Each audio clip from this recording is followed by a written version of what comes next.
สบายดีท่านผู้ฟังที่เคารพทุกท่านพบกับรายการวิทยุภาคภาษาลาวสถานีวิทยุ FEBC รายการ30นาทีต่อไปนี้หวังว่าจะเป็นประโยชน์ต่อท่านผู้ฟังในการดำเนินชีวิตเมื่อท่านผู้ฟังได้ติดตามรายการนี้ท่านก็จะมีความหวังมีความสุขในการดำเนินชีวิตเชิญท่านผู้ฟังติดตามได้ดังต่อไปนี้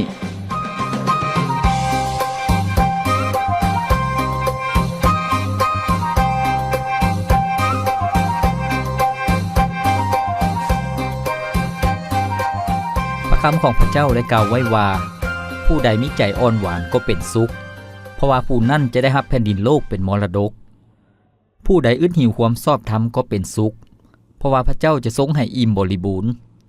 สุขสบายดีพ่อแม่พี่น้องท่านผู้ฟังที่เคารพรักทุกท่านพบกันอีกเช่นเคยกับรายการชีวิตนี้ยังมีความหวังข้าพเจ้าพรประเสริฐผู้ดำเนินรายการยินดีต้อนรับท่านผู้ฟังทุกท่านเข้าสู่รายการของพวกเราซึ่งรายการของพวกเรานั่นเป็นรายการที่นำเสนอให้กับพี่น้องประชาชนลาวทุกท่านที่จะฮู้จักความจริงที่จะได้รับพระพรที่จะได้รับแง่คิดในเรื่องราวในหัวข้อในหลายๆภาคส่วนท่านผู้ฟังซึ่งรายการของพวกเรานั้นได้นำเสนอให้กับท่านผู้ฟังในหลายๆภาคส่วนผ่านมาในปัจจุบันนี้ก็มีหลายห้อยกว่าหัวข้อแล้วท่านผู้ฟังเชื่อว่าจะให้แง่คิดให้ความรู้ที่ดีสำหรับท่านผู้ฟังและในปัจจุบันนี้พวกเราได้เรียนรู้มาถึงภาคส่วนการตอบคำถามที่สำคัญหรือว่าการตอบคำถามที่เข้าใจยากการตอบคำถามที่เป็นปัญหาท่านผู้ฟังซึ่งในภาคส่วนนี้พวกเราก็ได้เรียนรู้แล้วในหลายหัวข้อซึ่งว่าจะเป็นคำถามเกี่ยวกับความเชื่อเกี่ยวกับมนุษย์เกี่ยวกับพระเจ้าเกี่ยวกับนรกสวรรค์แล้วก็มีคำถามหลายๆอย่างท่านผู้ฟังและมื้อนี้เองพวกเราจะเรียนรู้ในหัวข้อที่บอกว่าข่าวประเสริฐแม่นหยังเป็นอย่างคริสเตียนจึงต้องประกาศเป็นพยานเรื่องข่าวประเสริฐซึ่งในภาคส่วนนี้ก็เป็นคำถามที่หลายคนยังค้างคาใจท่านผู้ฟังเพราะว่าหยังเพราะว่าบางคนยังมีคำถามว่าการที่เชื่อในพระเยซูเจ้าการที่เป็นคริสเตียนแล้วเป็นอย่างต้องประกาศข่าวประเสริฐเป็นอย่างต้องเป็นพยานเรื่องความเชื่อของตนเองเพราะว่ายังมีหลายๆทัศนะที่มีความเข้าใจผิดหรือว่ามีความคิดที่แตกต่างกันออกไปว่าการเป็นคริสเตียนแล้วยังไปเบียดเบียนความเชื่อของคนอื่นยังประกาศเรื่องราวของพระเจ้ายังมีการประกาศเรื่องความเชื่อของตนเองเรื่องพระเจ้าของตนเองให้กับคนอื่นแล้วก็ซึ่งแตกต่างกับความเชื่อของศาสนาอื่นที่เขาเจ้าบ่ได้ประกาศเลยท่านผู้ฟังอันนี้ก็เป็นความเข้าใจของหลายๆทัศนะฉะนั้นมื้อนี้พวกเขาจะมาเรียนรู้นำกันคำที่บอกว่าข่าวประเสริฐแม่นหยังเป็นอย่างคริสเตียนจึงต้องประกาศข่าวประเสริฐให้พวกเขามาเรียนรู้นำกันท่านผู้ฟังก่อนอื่นหมดพวกเขาก็ต้องทำความเข้าใจเกี่ยวกับข่าวประเสริฐท่านผู้ฟังข่าวประเสริฐแม่นหยังตามความหมายก็คือว่าข่าวประเสริฐหมายถึงข่าวดีท่านผู้ฟังข่าวประเสริฐหมายถึงข่าวดีเป็นเรื่องราวของพระเยซูเจ้าท่านผู้ฟังที่มาเกิดเป็นมนุษย์และเฮ็ดพระราชกิจของพระองค์ในการรักษาโรคภัยไข้เจ็บในการปิ้นปัวพญาติในการเฮ็ดการอัศจรรย์เหนือผีมารร้ายในการเฮ็ดการอัศจรรย์เหนือธรรมชาติท่านผู้ฟังแล้วก็พระเยซูเจ้าทรงตายอยู่เทิงไม้กางแขนพระเยซูเจ้าทรงเป็นขึ้นจากความตายเสด็จขึ้นสู่สวรรค์คนที่เชื่อวางใจในพระองค์นั้นก็ได้มีชีวิตอันตลอดไปเป็นนิจนั่นก็คือข่าวประเสริฐซึ่งเป็นข่าวดีท่านผู้ฟังก่อนที่จะมีข่าวประเสริฐพวกเราก็ต้องเบิ่งเหตุและผลท่านผู้ฟังเบิ่งเหตุและผลในชีวิตของคนเฮาหรือว่าในชีวิตของมวลมนุษย์เฮาก็คือว่ามนุษย์ซึ่งเป็นผู้ที่พระเจ้าทรงสร้างขึ้นมนุษย์นั้นได้หันหลังให้กับพระเจ้ามนุษย์ได้ล่มลงในความผิดบาปท่านผู้ฟังฉะนั้นมนุษย์ทุกคนจึงเป็นคนบาปพระคัมภีร์ได้บอกว่าค่าจ้างของความบาปคือความตายในที่นี้หมายถึงความตายทางด้านทางกายและความตายทางด้านฝ่ายจิตวิญญาณท่านผู้ฟังว่าถึงความตายทางด้านทางกายซึ่งเป็นผลจากความบาปมนุษย์ก็คือว่ามนุษย์ทุกคนนั้นต้องเข้าสู่ความตายบ่มีผู้ใดหนีรอดพ้นจากความตายท่านผู้ฟังทุกคนก็ต้องตายฝ่ายจิตวิญญาณที่ตายก็คือการถูกตัดขาดจากพระเจ้าการเป็นศัตรูกับพระเจ้าท่านผู้ฟังนั่นก็คือมนุษย์ถูกแยกจากพระเจ้าบ่เพียงแต่เท่านั้นเมื่อตายจากโลกนี้ชีวิตหมดลมหายใจจิตวิญญาณก็เข้าสู่การตัดสินลงโทษตกนรกบึงไฟนั่นก็คือความตายครั้งที่2ท่านผู้ฟังฉะนั้นเมื่อมนุษย์ต้องถูกตัดสินลงโทษรับความทุกข์ทรมานตลอดไปเป็นนิจหรือว่าชั่วนิจนิรันดรแต่พระเจ้าทรงรักมนุษย์ทุกคนที่พระองค์ทรงสร้างขึ้นพระเจ้าจึงได้ทรงพระบุตรองค์เดียวของพระองค์คือพระเยซูเจ้ามารับเอาความผิดบาปของพวกเขาพระองค์ทรงตายแทนบาปพวกเขาทุกคนเพื่อเป็นค่าไถ่บาปท่านผู้ฟัง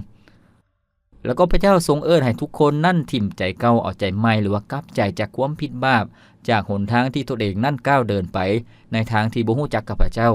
แล้วก็รับการไถ่บาปจากพระเจ้าเพื่อจะรับชีวิตอันตลอดไปเป็นนิจเป็นพระคุณหรือว่าเป็นสิ่งที่พวกเขาได้รับละล่าท่านผู้ฟังพระเจ้าทรงประทานให้กับพวกเขาในอนาคตพวกเขาก็จะได้อยู่กับพระเจ้าในแผ่นดินสวรรค์อย่างมีความสุขนั่นก็คือข่าวประเสริฐหรือว่าข่าวดีท่านผู้ฟังที่เคารพพวกเขาได้ฮู้แล้วว่าข่าวประเสริฐแม่นหยังเป็นเรื่องราวของพระเจ้าที่ซอยมนุษย์นั้นให้รอดพ้นฉะนั้นบรรดาผู้เชื่อหรือว่าคริสเตียนเมื่อรับเชื่อในพระเยซูเจ้าแล้วนะครับความรอดพ้นจากนรกบึงไฟแล้วบ่ได้เป็นคนบ้าบ่ได้ตกอยู่ในคำสาปแช่งอยู่ในเวรกรรมอีกต่อไปแล้วก็คริสเตียนทุกคนก็มีหน้าที่ในการประกาศในการเป็นพยานถึงพระเยซูคริสต์เจ้าท่านผู้ฟังซึ่งเป็นหน้าที่ของคริสเตียนหรือว่าผู้เชื่อทุกคนแล้วก็เป็นการรับใช้พระเจ้าด้วยบ่เพียงแต่รับใช้พระเจ้าภายในคริสตจักรภายในครอบครัวผู้ที่เชื่อเท่านั้นนอกจากนั้นก็ต้องประกาศเป็นพยานให้กับภายนอกด้วยท่านผู้ฟังให้กับคนภายนอกหรือว่าคนทั่วไปด้วยที่เขาเจ้านั้นจะได้รู้จักความจริงและได้รับความรอดพ้นให้พวกเรามาเว้าถึงการประกาศเป็นพยานของบรรดาผู้เชื่อหรือว่าคริสเตียนท่านผู้ฟังการเป็นพยานหมายถึงอย่างท่านผู้ฟังการเป็นพยานหมายถึงการยั่งยืนหรือว่าการที่พวกเขานั้นรับรองหรือว่ากล่าวถึงสิ่งที่พวกเขาเชื่อว่าพวกเขาเชื่อแนวใดท่านผู้ฟังพวกเขาเชื่อพระเจ้าแนวใดพวกเขามีประสบการณ์แนวใดกับพระเจ้าที่พวกเขาเชื่อการที่พวกเขาได้รับการไถ่จากพระเจ้านั่นพวกเขาได้รับการไถ่แนวใดนั่นก็คือการที่พวกเขาเป็นพยานท่านผู้ฟังชีวิตได้รับการเปลี่ยนแปลงแนวใดจิตวิญญาณของพวกเขาได้รับการปลดปล่อยแนวใดอันนั้นก็คือการเป็นพยานฉะนั้นบรรดาผู้เชื่อเขาเจ้าก็เชื่อว่าพระเจ้าทรงเป็นพระเจ้าที่เป็นพระเจ้าองค์เดียวที่เที่ยงแท้เป็นพระเจ้าผู้ทรงมีชีวิตอยู่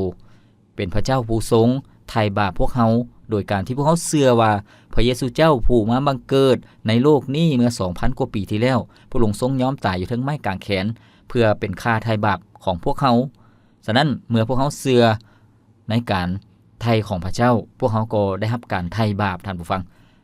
ฉะนั้นเมื่อพวกเขาเชื่อในการไถ่ของพระเจ้าในการตายของพระเยซูเจ้าพวกเขาเชื่อว่าพระองค์ตายแทนพวกเขา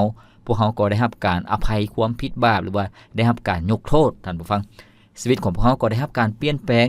จากชีวิตเก่าที่บ่มีความหวังบ่มีทางออกชีวิตที่มืดมนเป็นทาสของความบาปเป็นทาสของผีมารร้ายหรือว่ากิเลสตัณหาต่างๆพวกเขาก็มีชัยชนะท่านผู้ฟังชีวิตจิตวิญญาณของพวกเขาก็ได้รับการปลดปล่อยจากความบาปชีวิตของพวกเขาก็ออกจากความตายในนรกบึงไฟท่านผู้ฟังบ่ได้ถูกตัดสินลงโทษในนรกบึงไฟพวกเขาก็ได้รับความรอดพ้นเมื่อชีวิตได้รับความรอดพ้นแล้วพวกเขาก็มีสันติสุขที่แท้จริงในใจลึกๆของพวกเขามีความปิติยินดีหรือว่ามีความชื่นชมยินดีท่านผู้ฟังชีวิตของพวกเขาก็มีความเต็มอิ่มเมื่อพวกเขาได้ฮู้จักกับพระเจ้าผู้เป็นเจ้าของชีวิตผู้เป็นเจ้าของจักรวาลนี้ผู้เป็นเจ้าของโลกนี้นั่นก็คือการเป็นพยานว่าชีวิตของพวกเขานั้นเชื่อในพระเจ้าผู้ที่พวกเขาพึ่งพาได้ท่านผู้ฟังเหตุผลที่จะถามว่าเป็นหยังพวกเขาต้องเป็นพยานท่านผู้ฟังเป็นหยังพวกเขาจึงต้องเป็นพยานคำว่าพยานหมายถึงผู้ที่ฮู้เห็นเหตุการณ์หรือว่าผู้ที่มีประสบการณ์ในเหตุการณ์ต่างๆนั่นก็คือคำว่าพยานฉะนั้นเมื่อเว้าถึงความเชื่อการเป็นพยานหมายถึงการที่พวกเขานั้นได้มีประสบการณ์กับพระเจ้าในการไถ่จากพระเจ้าแล้วก็เป็นสิ่งที่เชื่อถือได้ท่านผู้ฟังการที่พวกเขาเป็นพยานในเรื่องความเชื่อของพวกเขาก็แสดงว่าความเชื่อของพวกเขานั้นเป็นความจริงความเชื่อของพวกเขานั้นเป็นสิ่งที่พิสูจน์ได้สามารถที่จะสัมผัสได้ท่านผู้ฟังความเชื่อของพวกเขานั้นบ่แม่นคำสอนในศาสนาหรือว่าตำราในปึ้มหรือว่าเป็นตัวหนังสือในปึ้มที่พวกเขาเชื่อตามคำบอกเราซื่อๆบ่แม่นแนวนั้นแต่ความเชื่อของพวกเขานั้นพวกเขาสามารถสัมผัสได้ชีวิตของพวกเขานั้นมีประสบการณ์กับพระเจ้าที่พวกเขาเชื่ออย่างแท้จริงชีวิตของพวกเขานั้นได้รับการเปลี่ยนแปลงอย่างแท้จริงนั่นก็คือการเป็นพยานท่านผู้ฟัง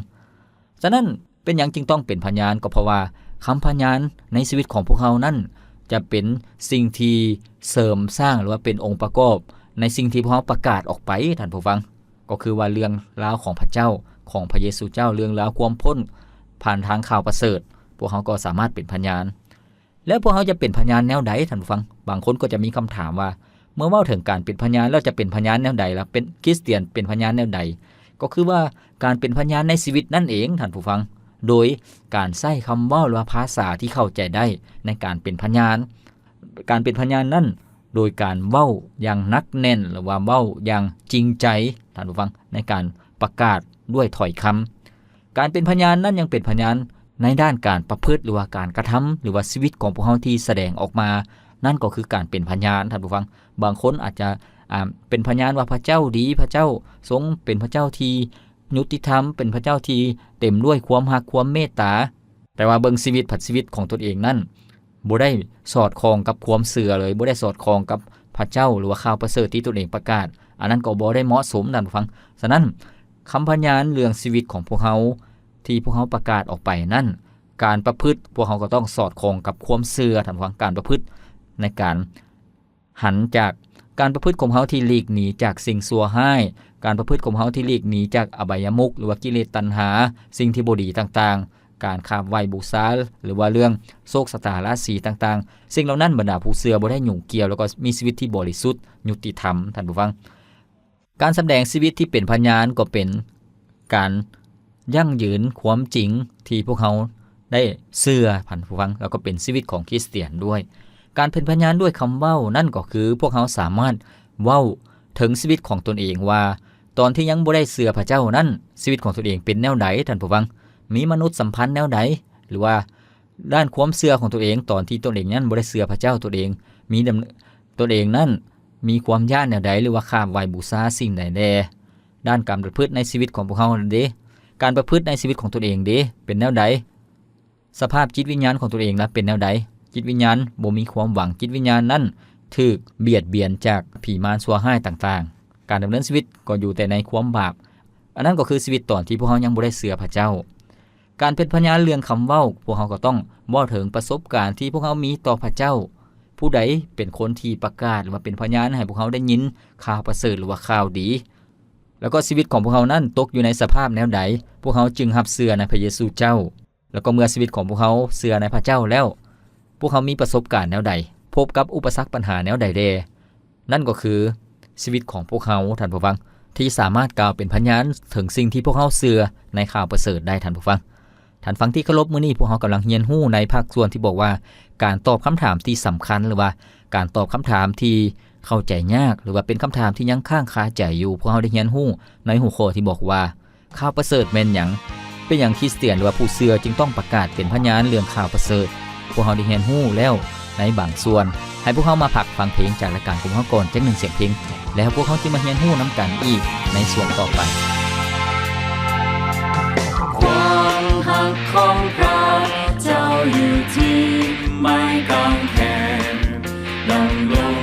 ในชีวิตของข้าน้องที่เข้าป่าเสือเก่าไปยังกรุงเยรูซาเล็มอย่ามัวรอสักษาจงก้าวต่อไปถึงว่าจะพบการคงแห่งลำบาก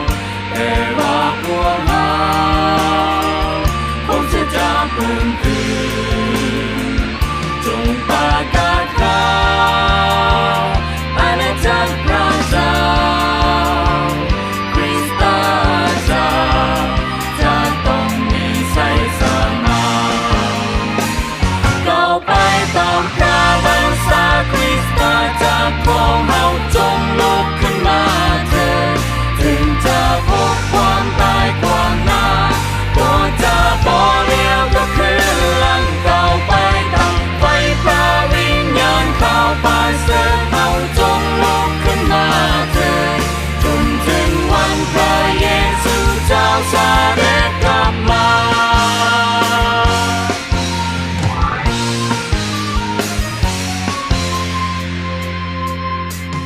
ความหักของพระเจ้าอยู่ที่ไม้กางเขนดำลงในชีวิตของข้าน้องที่เข้าป่าเสือเก่าไปยังกรุงเยรูซาเล็มอย่ามัวรอสักษาจงก้าวต่อไปถึงว่าจะพบการคงแห่งลำบากแต่ว่าพวกเรา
ฟังที่เคารพ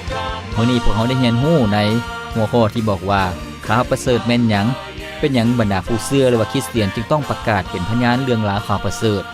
ซึ่งในช่วงที่ผ่านมาพวกเราได้เรียนรู้แล้วบางส่วนก็คือว่าข่าวประเสริฐแม่นหยังข่าวประเสริฐแม่นข่าวดีแม่นเรื่องราวของพระเยซูเจ้าที่มาเกิดเป็นมนุษย์พระเยซูเจ้าตายอยู่เทิงไม้กางแขนพระเยซูเจ้าทรงเป็นคืนจากความตายในมื้อ3ถ้วนพระเยซูเจ้าทรงเสด็จขึ้นสู่สวรรค์และ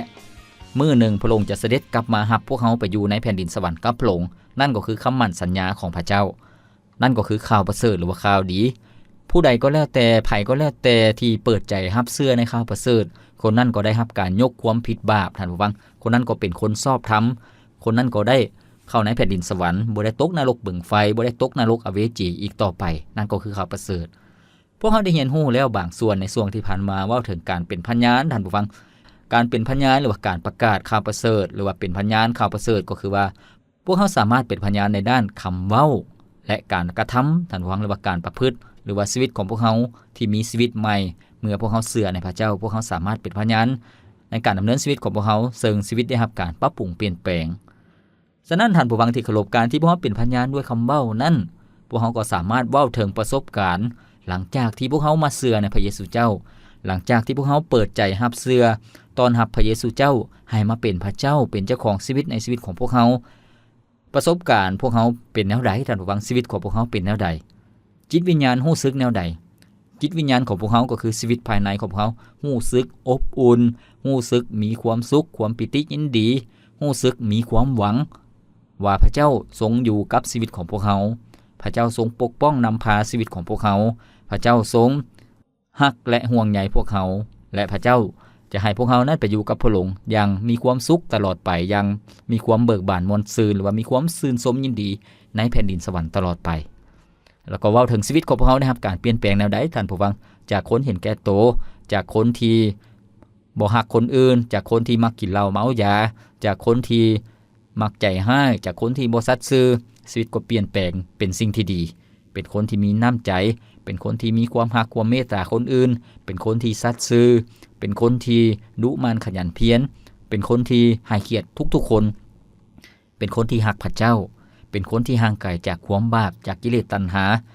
บ่ได้เฮ็ดตามใจของตนเองบ่ได้เฮ็ดตามความปรารถนาความต้องการของตนเองอีกต่อไปนั่นก็คือชีวิตที่พวกเขาได้รับการเปลี่ยนแปลง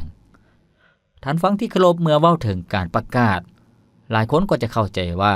เป็นหยังคริสเตียนที่เชื่อพระเจ้าแล้วต้องประกาศศาสนาอื่นความเชื่ออื่นๆบ่เห็นประกาศแต่ว่าคริสเตียนเป็นหยังจึงต้องไปประกาศในที่นี้เป็นการย่านแยงคนจากศาสนาอื่นหรือบ่หรือว่าเป็นการไปเบียดเบียนหรือว่าไปโจมตีความเชื่ออื่นๆหรือบ่ไปญาติคนที่มีความเชื่ออยู่แล้วหรือบ่หลายคนก็จะมีคำถามแนวนี้ท่านผู้ฟังฉะนั้นให้พวกเรามาเบิ่งเหตุผลเป็นหยังคริสเตียนจึงต้องประกาศเป็นพยานก็เพราะว่าเป็นจุดประสงค์หรือว่าเป็นน้ำพระทัยของพระเจ้าให้พวกเขาประกาศท่านผู้ฟังพระเจ้าทรงมีแผนการที่จะไถ่มนุษย์ให้รอดพ้นเพราะว่าเป็นหนทางเดียวที่มนุษย์นั่นจะรอดพ้นท่านผู้ฟังซึ่งพระคำของพระเจ้าได้เปิดเผยให้พวกเขาได้เห็นอย่างชัดเจน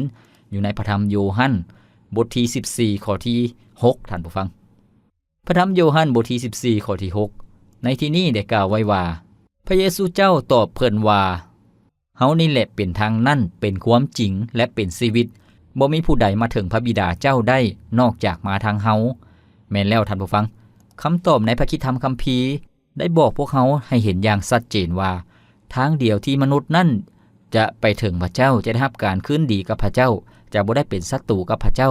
จะได้เข้าในแผ่นดินสวรรค์ก็คือผ่านทางพระเยซูเจ้าเท่านั้นท่านผู้ฟังพระเยซูเจ้าทรงเป็นความจริงก็คือเป็นคำตอบสำหรับชีวิตของมนุษย์ทุกคนเป็นคำตอบในชีวิตของคนเฮาเป็นทางนั่นก็คือเป็นทางไปถึงสวรรค์เป็นทางไปถึงพระเจ้าและเป็นชีวิตก็คือเป็นชีวิตที่อันตลอดไปเป็นนิจเป็นชีวิตนิรันดรเป็นชีวิตที่บ่ถูกตัดสินลงโทษตกนรกบึงไฟ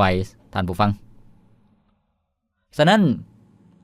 การที่พวกเขาประกาศให้กับคนอื่นๆหรือว่าคนทั่วไป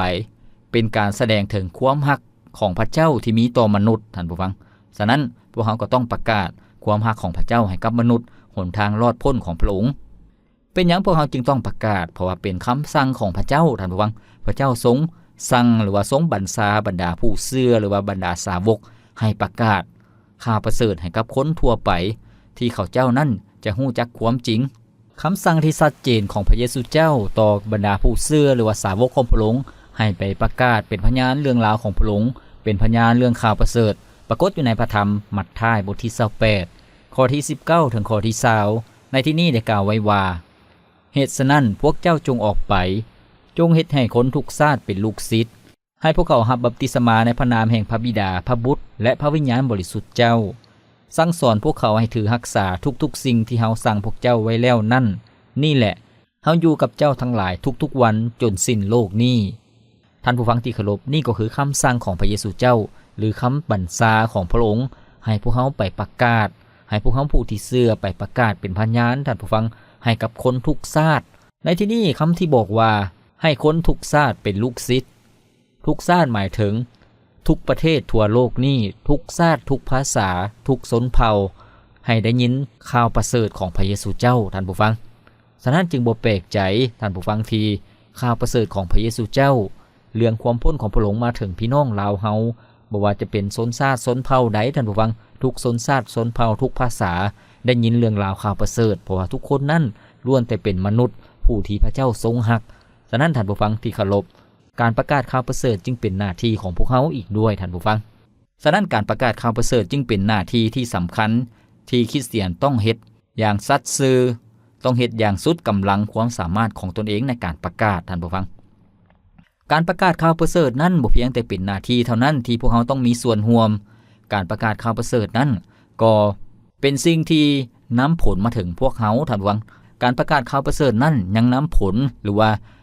นำบำเหน็จรางวัลมาถึงชีวิตของบรรดาผู้เชื่อคนที่เฮ็ดหน้าที่อย่างสัตย์ซื่อในการประกาศข่าวประเสริฐก็จะได้รับบำเหน็จรางวัลท่านผู้ฟังก็คือว่าในโลกนี้พระเจ้าก็จะทรงอวยพรในชีวิตของพวกเขาในโลกนี้ให้มีความสำเร็จในโลกนี้พระเจ้าจะทรงอวยพรให้ชีวิตของพวกเขานั้นมีความสุขเพราะว่านำคนอื่นนำคนที่บ่เชื่อนั้นให้หลุดพ้นจากอำนาจของผีมารชั่วร้ายให้มาอยู่ในอาณาจักรของพระเจ้าให้รอดพ้นจากความผิดบาปท่านผู้ฟังแล้วก็อยู่ในสวรรค์เมื่อพวกเขาจากโลกนี้ไปอยู่ในสวรรค์พวกเขาก็ได้รับบำเหน็จรางวัลคำย่องยอสมเสยจากพระเจ้าท่านผู้ฟังแต่ว่ากวงกันข้ามคนที่บ่เฮ็ดหน้าที่อย่างสัตย์ซื่อท่านผู้ฟังคนที่บ่เฮ็ดหน้าที่อย่างสัตย์ซื่อในการประกาศการเป็นพยานคนนั้นก็บ่ได้รับบำเหน็จรางวัลท่านผู้ฟังซึ่งอยู่ในพระคำของพระเจ้าในพระธรรม1โครินธ์บทที่3ท่านผู้ฟังในที่นี้ข้อที่13ถึงข้อที่15ก็ได้บอกพวกเขาอย่างจะแจ้งอย่างชัดเจนว่าการงานของแต่ละคนก็ปรากฏให้เห็นแจ่มแจ้งในวันนั้นด้วยว่าในวันนั้นไฟจะเปิดเผยการงานของทุกคนไฟนั้นจะทดลองเบิ่งว่าการงานของทุกคนเป็นอย่างใดถ้าการงานของผู้ใดก่อขึ้นถึงหากฐานนั้นทนอยู่ได้ผู้นั้นก็จะได้รับบำเหน็จแต่ถ้าการงานของผู้ใด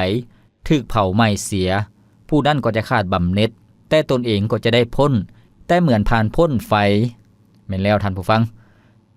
ในที่นี้พระคัมภีร์ได้บอกให้พวกเขาได้เห็นอย่างชัดเจนหากพวกเขาเบิ่งตั้งแต่ข้อที่11ในที่นี้บอกว่าด้วยว่าผู้ใดจะวางหากอันอื่นอีกบ่ได้นอกจากหากที่วางไว้แล้วนั่นคือพระเยซูคริสต์เจ้าท่านผู้ฟังการที่ชีวิตของพวกเขานั้นเชื่อวางใจในพระเยซูเจ้าแสดงว่าชีวิตของพวกเขานั้นมีรากฐานที่มั่นคงที่เข้มแข็งเพราะพวกเขาเชื่อในความจริงเชื่อในพระเจ้าผู้ทรงประสงค์อยู่แต่ว่าในขณะเดียวกันในการดำเนินชีวิตหรือว่าการประพฤติตัวจริงพวกเขาก็ต้องดำเนินชีวิตในการเชื่อฟังพระเจ้าดำเนินชีวิตด้วยความสัตย์ซื่อเฮ็ดหน้าที่ของการเป็นไผผลของพระเจ้านั่นก็คือการประกาศเป็นพยานท่านผู้ฟังเพราะว่าหยังเพราะว่าหากพวกเขาบ่ได้ประกาศเป็นพยานพวกเขาดำเนินชีวิตในโลกนี้เอาตัวเองเป็นศูนย์กลางหรือว่ามีหยังก็ตอบสนองความอยากได้อยากมีของตนเองโดยบ่ได้รับใช้พระเจ้าบ่ได้ประกาศเป็นพยานพระคัมภีร์บอกว่าชีวิตของพวกเขานั่นก็เป็นชีวิตที่ขาดบำเหน็จท่านผู้ฟังแล้วก็พวกเขาก็จะได้รอดพ้นแต่เหมือนกับรอดพ้นจากไฟก็คือว่าชีวิตนั้นรอดพ้นด้วยตัวเปล่าบ่ได้บำเหน็จรางวัลหยังท่านผู้ฟังฉะนั้นในที่นี้จึงเป็นเหตุผลที่บรรดาผู้เชื่อหรือว่าคริสเตียนต้องประกาศข่าวประเสริฐเพื่อเขาเจ้านั้นจะได้รับบำเหน็จรางวัลพระเจ้าจะทรงอวยพรท่านผู้ฟังเมื่อเว้าถึงการประกาศข่าวประเสริฐแน่นอนที่สุดพวกเขาก็ต้องฮู้ข่าวประเสริฐอย่างชัดเจนท่านผู้ฟังฮู้จักพื้นฐานของข่าวประเสริฐดังที่พวกเขาได้ฟังนำกันไปแล้วตั้งแต่ช่วงทำอิฐก็คือว่าข่าวประเสริฐแม่นข่าวดีข่าวประเสริฐนั้นได้กล่าวถึงการที่พระผู้ช่วยให้พ้นก็คือพระเยซูเจ้ามาเกิดในโลกนี้พระเยซูเจ้าทรงตายแทน พวกเฮาทุกคนท่านผู้ฟังพระเยซูเจ้าทรงสิ้นพระชนม์หรือว่าทรงตายอยู่เทิงไม้กางแขนพระเยซูเจ้าทรงฟื้นคืนจากความตายหรือว่าเป็นคืนจากความตายเป็นการมอบชีวิตให้ผู้ฟังทุกคนมอบชีวิตให้มนุษย์ทุกคนแล้วก็พระเยซูเจ้าเสด็จขึ้นสู่สวรรค์เพื่อจัดเตรียมสถานที่จัดเตรียมแผ่นดินสวรรค์ให้กับพวกเฮาผู้ที่เชื่อวางใจในพระองค์นั้นได้อยู่ที่นั่นแล้วก็ในยุคสุดท้ายพระเยซูเจ้าจะเสด็จกลับมารับพวกเขาและพวกเขานั้นจะได้อยู่กับพระองค์ในแผ่นดินสวรรค์ตลอดไปนั่นก็คือข่าวประเสริฐท่านผู้ฟังฉะนั้นการที่พวกเขาประกาศข่าวประเสริฐพวกเขาก็ต้องเพิ่งพาฤทธิ์เดชจากพระเจ้าที่พระองค์นั้นจะทรงประทานสติปัญญาให้ถ้อยคำสำหรับพวกเขาในการประกาศในการเป็นพยานแล้วก็ขอพระวิญญาณบริสุทธิ์จะเปิดใจผู้ฟังที่จะรับเชื่อวางใจในพระเจ้าแล้วก็ขณะที่พวกเขาประกาศนั้นพวกเขาก็ต้องมีท่าทีที่มีความจริงใจมีความฮักมีความสุภาพอ่อนโยนต่อผู้ที่พวกเขาประกาศอยู่นั้นบ่แม่นการพิดเถียงกันบ่แม่นการเถียงเรื่องความเชื่อให้มีฝ่ายชนะฝ่ายแพ้ท่านผู้ฟังอันบ่แม่นแนวนั้นพวกเขาก็ประกาศด้วยความฮักด้วยความจริงใจด้วยความเป็นห่วงเป็นใยอยากให้เขาเจ้ามาฮู้จักความจริงท่านผู้ฟังการประกาศนั้นพวกเขาสามารถใช้ใบปลิวใช้อุปกรณ์ต่างๆเพื่อเอามาประกอบในการประกาศในการเป็นพยานบ่ว่าจะเป็นสัญลักษณ์ต่างๆพวกเขาสามารถเอามาเป็นองค์ประกอบในการประกาศได้ท่านผู้ฟังแล้วก็เมื่อมีคนเปิดใจรับเชื่อสิ่งที่พวกเขาประกาศก็คือข่าวประเสริฐพวกเขาก็ต้องนำคนนั้นต้อนรับเชื่อวางใจในพระเยซูเจ้าให้พระเจ้าทรงเป็นพระเจ้าในชีวิตของเขาเจ้าแล้วก็หลังจากนั้นพวกเขาก็ต้องอธิษฐานเพื่อคนที่พวกเขาประกาศผู้ที่รับเชื่อใหม่นั้นสม่ำเสมอนั่นก็คือข่าวประเสริฐท่านผู้ฟังที่พวกเขาประกาศเป็นพยานท่านฟังที่เคารพมื้อนี้พวกเขาได้เรียนรู้ในหัวข้อที่บอกว่าข่าวประเสริฐแม่นหยังเป็นหยังบรรดาคริสเตียนหรือว่าผู้เชื่อจึงต้องประกาศเป็นพยานเรื่องข่าวประเสริฐเป็นสิ่งที่สำคัญท่านผู้ฟังเพื่อสำแดงชีวิตของพวกเขาในสิ่งที่เขาเชื่อในพระเจ้าที่เขาเชื่อสิ่งที่พวกเขาหวังไว้พวกเขาก็ต้องประกาศให้คนเหล่านั้นที่จะได้มาถึงความรอดพ้นท่านผู้ฟังฉะนั้นท่านผู้ฟังที่เคารพข้าพเจ้าหวังอย่างยิ่งว่าท่านผู้ฟังจะได้รับความรู้และความเข้าใจหากท่านผู้ฟังท่านใดอยากเป็นคนชอบธรรมอยากได้รับการอภัยบาปอยากหลุดพ้นจากบาปกรรมจากคำสาปแช่งจากเวรกรรมต่างๆให้ท่านผู้ฟังเปิดใจรับเชื่อวางใจในพระเยซูเจ้าและท่านผู้ฟังก็จะเป็นประชากรของพระเจ้าท่านผู้ฟังก็จะได้เป็นคนชอบธรรมเป็นคนที่บริสุทธิ์และเข้าในแผ่นดินสวรรค์ท่านผู้ฟังพระเจ้าทรงเฝ้ารอคอยท่าท่านผู้ฟังทุกท่านที่จะกลับมาคืนดีกับพระองค์คือกันกับพ่อที่อ้าแขนต้อนรับลูกกลับคืนมาท่านผู้ฟังที่เคารพทุกครั้งที่มีคนประกาศเป็นพยานเรื่องข่าวประเสริฐเรื่องของพระเยซูเจ้าสิ่งเหล่านั้นเป็นคือกันกับการที่พ่อกำลังเอิ้นลูกบอกว่าลูกเอ๋ยกลับมาหาพ่อกลับมาบ้านเฮือนอันแท้จริงของเจ้านั่นก็คือข่าวประเสริฐท่านผู้ฟังเมื่อพวกเขาได้ฮู้จักกับพระเจ้าแล้วพวกเขาก็ได้รับการคืนดีกับพระเจ้าพวกเขาก็เป็นไพพ้นของพระเจ้าพวกเขาก็มีสิทธิ์รับมรดกของพระเจ้าท่านผู้ฟังพระเจ้าทรงครอบครองเป็นเจ้าของสิ่งทั้งปวงเป็นเจ้าของชีวิตพวกเขาก็ได้มีส่วนในพระองค์ท่านผู้ฟังที่เคารพรายการของพวกเขาดำเนินมาฮอดนี้ก็สิ้นสุดเพียงเท่านี้ข้าพเจ้าพรประเสริฐผู้ดำเนินรายการขอกล่าวคำว่าขอพระเจ้าอวยพรท่านผู้ฟังทุกท่านพบกันใหม่ในโอกาสหน้าสบายดี